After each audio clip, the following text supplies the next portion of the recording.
नमस्कार दोस्तों, genius junction channel में आपका हार्दिक स्वागत व अभिनंदन करता हूं।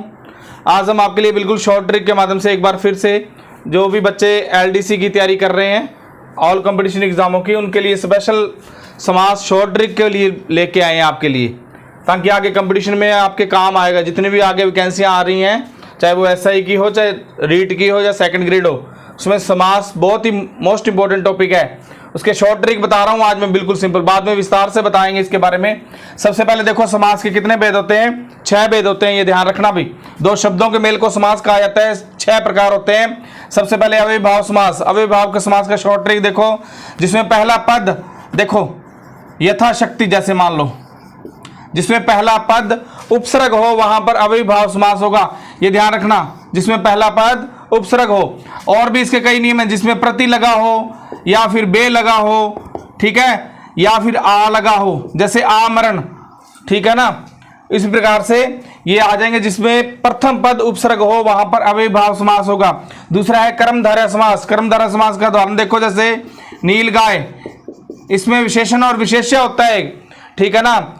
जब पहला पद दूसरे पद की विशेषता बताए वहां पर कर्मधारय समास। देखो नील, ये गाय की विशेषता बता रहा है, गाय कैसी है, नीली कह रहा है, नील गाय, ठीक है ना। इस गाय की विशेषता बता रहा है। अगर दूसरे पद की विशेषता बताए तो वहां पर कर्मधारय समास ही होगा, यह ध्यान रखना भाई। जिसमें विशेषता बताए, विशेषण और विशेष्य होगा। उसके बाद है द्विगु समास। द्विगु समास के अंदर क्या होता है?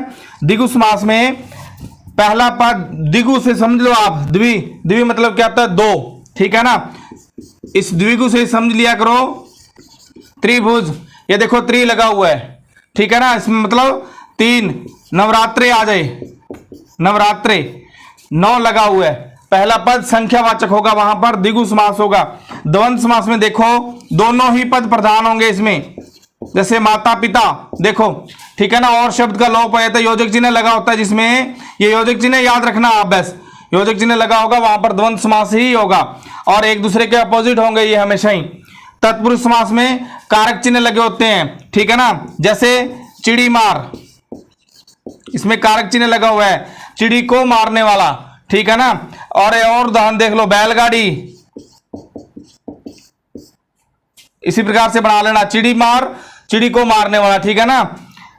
अब उसके आगे देखो, लास्ट है बहुवीर्य समास। बहुवीर्य समास में क्या है? एक अलग ही अर्थ निकलता है, तीसरा अर्थ निकलेगा, जैसे नीलकंठ। नीलकंठ में देखो नीला है कंठ, जिसका कौन है? वो भगवान शिव। तो तीसरा अर्थ निकल रहा है ना, इसलिए ये बहुवीर्य समास है। धन्यवाद। अगर आपको हमारी वीडियो अच्छी लगी हो तो इसको लाइक और सब्सक्राइब जरूर करें।